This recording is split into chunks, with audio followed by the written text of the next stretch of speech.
Welcome back to Aggie Sports Overtime. I'm joined by Texas A&M volleyball coach Laurie Corbelli. Coach, thanks so much for taking some time with us today. I'm going to enjoy it, I'm sure. It's a lot of fun to talk about our team. Coach, you're coming back into a season where you return 4 starters, 10 litter winners, but you also welcome a group of 6 freshmen. What is that going to mean for your team in terms of its makeup? Well, personally, I think we're going to be somewhat young. With only 2 seniors, a lot of underclassmen. You know, we do have some experience returning at the net, but we also have a lot of youth that have tons of talent that need to be on our court a lot. It's just kind of getting them up to speed. It's going to take some time, but so I feel like we've got a blend of some experience, but also a lot of newness on our court. Well, one of those leaders that you return is junior Shelby Sullivan. She had an all-SEC team honors last year. What is that going to mean for you in terms of having sort of that, maybe not senior leadership because she'll be a junior, but you know, some of that older leadership? It's really important. You know, they have to become to a place, they have to get to a place where they feel like it's their team. And that starts with the leaders. And they have to really, you know, take what the coaches and the kind of the foundation of the program and really, every day put it into the practices, the minds of the younger players, the way we run things, and they have to do a really solid job of that. And so I think it's very doable because our leadership, you know, headed up by Sullivan and maybe Loack and Babers, some of the older players, Hannah Hood, they do a great job of setting the pace, setting the tone, and I really want them to get to a point where they do feel like it is their team, not the Corbelli's team, it's their team.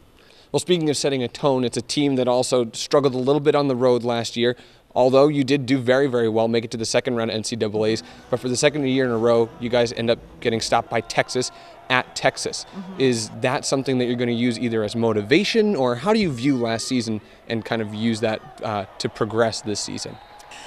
Well, we kind of know that the committee is going to probably do that a lot. If we put ourselves in that kind of a position, then that's what we're going to get. So we didn't do well on the road in a couple of really key matches last season, and I think that really hurt us a lot more than it should have. They're just not going to spend a lot of money to send us to who knows where if we can go to a program that maybe had a better season on paper anyway and put us there. So we have to know that that's really the standard that we have to, you know, acknowledge. And I just feel like we'll just be working a lot more at making sure we can finish on the road, finish in 5th set matches when we compete for 2.5 hours.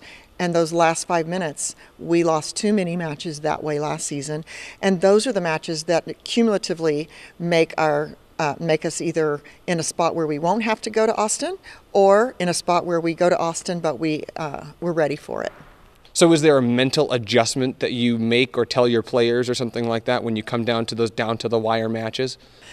Oh, it's so mental. It's, I think, as you probably hear a lot talking to people in sports, is I don't know the exact percentage, but just from my experience, I would say 80-20, especially when you match up similarly talent-wise and experience-wise. It's who can hold their own when it really, really matters. And yeah, I think that's something that we're going to be focused on a lot during our two-a-days, is finishing. And I think that hopefully will carry over into our competitions. Well, one player who was really, really big for you last year, arguably probably your star player, Ali Sawatsky, and unfortunately you lose her this year. Can you replace her? How can you replace her if it's possible? You know, I think what she did for our group is maybe going to be separately handled by other kids on the court. You know, her leadership, a lot of it will be Sullivan, Loack, Babers, like I said. Her consistency, someone's going to have to step up and really be a key attacker or a key deceptive player with that kind of consistency. And I see it.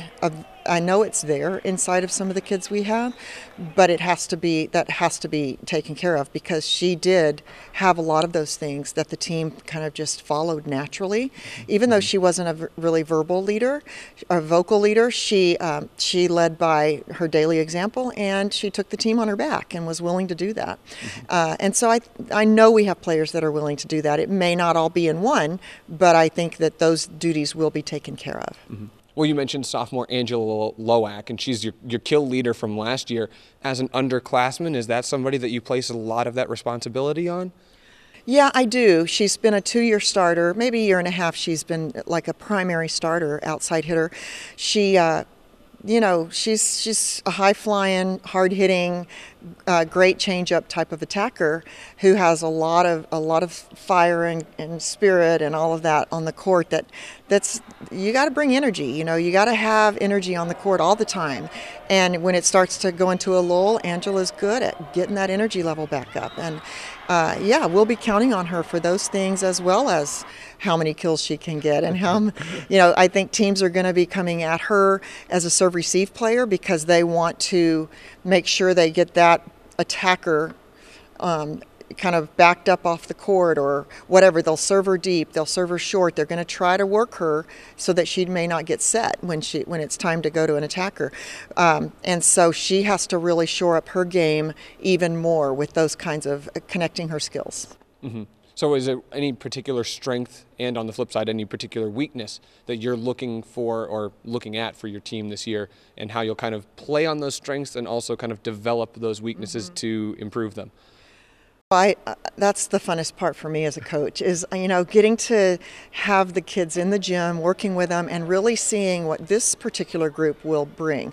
We did lose 5 players who four of them were really key ball control players, and that's the first time the ball crosses the net. You need to do something really high quality with that first ball, and that group could do it, and they're gone.